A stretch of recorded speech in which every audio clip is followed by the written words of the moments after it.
حذیفہ جرار بھائی کا سوال ہے، ایئر گن سے شکار کرتے ہوئے تکبیر پڑھ کر نشانہ لگائیں، اگر جانور ختم ہو جائے اس کی زندگی تو وہ حلال ہوگا؟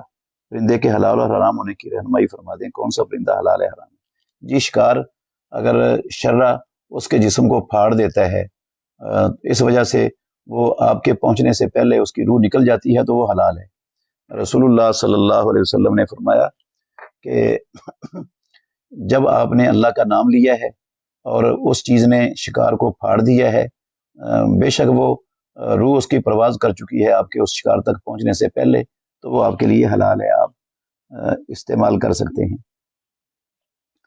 پرندوں کے حلال اور حرام ہونے کے بارے میں رہنمائی فرما دیں۔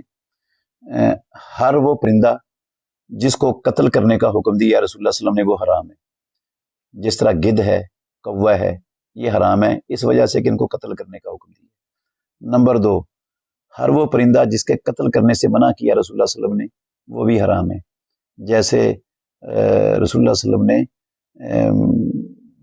ایک چھوٹی چڑیا ہے اس کو قتل کرنے سے منع کیا ہے، وہ حرام ہے۔ تیسرا، جو پرندہ پنجے سے شکار کرتا ہے، پنجے سے پکڑ کر کھانے والا نہیں، پنجے سے شکار کرنے والا پرندہ، وہ پرندہ حرام ہے۔ اور ایسا کوئی پرندہ جس کا نام لے کر اللہ نے اور اللہ کے رسول نے کہہ دیا ہو کہ یہ حرام ہے، وہ حرام ہوگا۔ یا جلالہ پرندہ ہے جو انسانی پخانہ کھاتا ہے، اسی پر اس کا گزارا ہے، کوئی اور خوراک نہیں ہے، یہ جلالہ ہوتا ہے اور جلالہ حرام ہوتا ہے۔ باقی جن کے اندر ان چیزوں میں سے کوئی چیز نہیں پائی جاتی وہ سارے پرندے حلال ہیں، آپ ان کا شکار کر سکتے ہیں، کھا سکتے ہیں۔